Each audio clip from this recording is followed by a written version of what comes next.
have I been missing?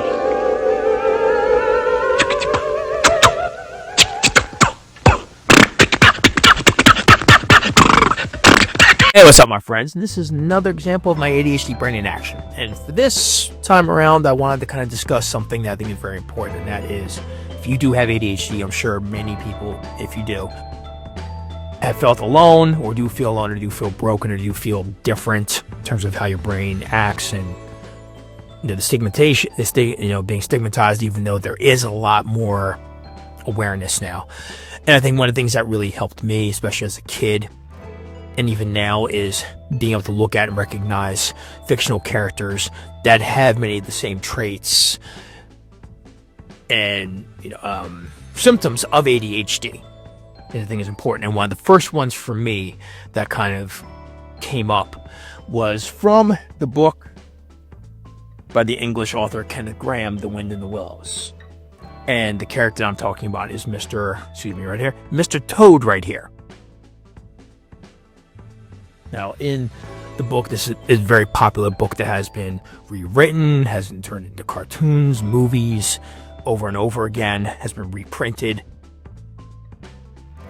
But in terms of that character, this way is that he's this wealthy animal who has this estate, and he's very impulsive, very hyper. They describe in the book and in the cartoons, like for instance the Disney movie, the one that really caught me, which was Toad's Wild Ride, about his mania. They called it Mania. A new mania, mental mania.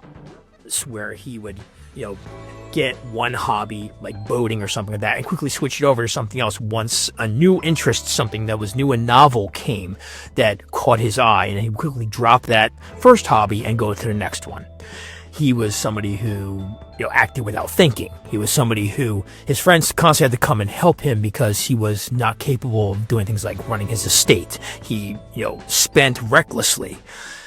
Got himself in tons of trouble, and his behavior was something that his behaviors and his decisions and impulsivity were things that affected him and affected all those around him and got him in a lot of trouble.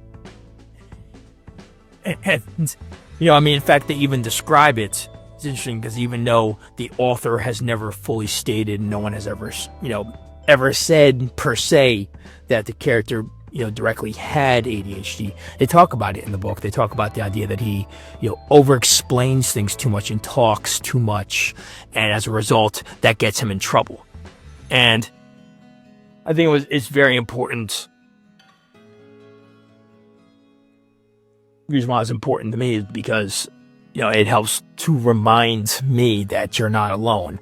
And the fact that a character from a book that was published in 1908 has some of the exact same symptoms that I have displayed while having ADHD, it's clear that this is something that's not new and that I'm also not alone. And I think that's important. So that's just some food for thought there. So until next time, this is my ADHD brain in action. Peace.